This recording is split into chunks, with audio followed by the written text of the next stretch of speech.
Hello everyone, ज्योतिष क्रिएटिव्हिटीमध्ये आपल्या सर्वांचं खूप खूप स्वागत आहे.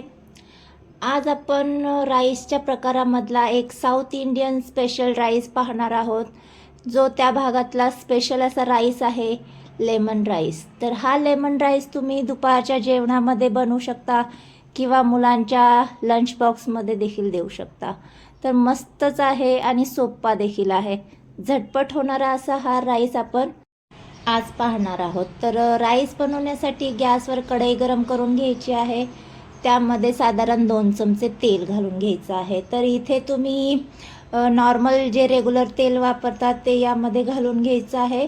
साऊथ साईडला इथे कोकोनट ऑइल वापरतात, पण आपण रेग्युलरचंच आपलं ऑइल वापरणार आहोत. तेल छान गरम झालं की यामध्ये आपल्याला शेंगदाणे आणि काजू तळून घ्यायचे आहेत. हे आपण नंतर देखील फोडणीमध्ये घालून घेऊ शकतो, पण काही वेळेस काय होतं, शेंगदाणे हे कच्चे राहतात आणि फोडणी आपली करपून जाते. त्यामुळे हे नेहमी मी सेपरेटच तळून घेते. तर मीडियम गॅसवर छान गोल्डन असं हे परतून झालं की आपल्याला हे प्लेटमध्ये काढून घ्यायचं आहे. हे ऑप्शनल आहे, पण छान टेस्ट येते, त्यामुळे मी याचा वापर केलेला आहे. तर आता हे आपण काढून एका साईडला ठेवून देऊया आणि त्याच तेलामध्ये आपल्याला फोडणी करून घ्यायची आहे. तर फोडणी करण्यासाठी गॅस नेहमी आपल्याला मीडियमच ठेवायचा आहे.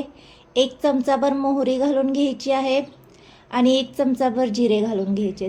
हे दोन्ही छान तडतडून घ्यायचे आणि लगेच यामध्ये आपण एक उभा चिरलेला कांदा, कढीपत्त्याची पाने आणि आवडीनुसार मिरच्या घालून घ्यायच्या आहेत. तर इथे मी हिरव्या मिरच्यांचा वापर केलेला आहे. तुम्हाला आवडत असल्यास लाल मिरच्यांचा देखील वापर करून घेऊ शकता. खूपच छान लागतात लाल मिरच्यांची फोडणी देखील यामध्ये. तर छान आपल्याला हे सगळं मिनिटभर साधारण कांदा गोल्डन होईपर्यंत परतून घ्यायचं आहे. तर इथे छान असा कांदा गोल्डन झालेला आहे. आता यामध्ये आपल्याला राईस घालून घ्यायचा आहे. तर इथे माझ्याजवळ शिल्लक राहिलेला राईस आहे, तो यामध्ये मी घालून घेणार आहे. तुम्ही इथे ताज्या भाताचा देखील वापर करून घेऊ शकता, पण मी शिल्लक राहिलेल्या भाताचाच वापर करणार आहे. आता यामध्ये आपल्याला हळद घालून घ्यायची आहे, पाव चमचा.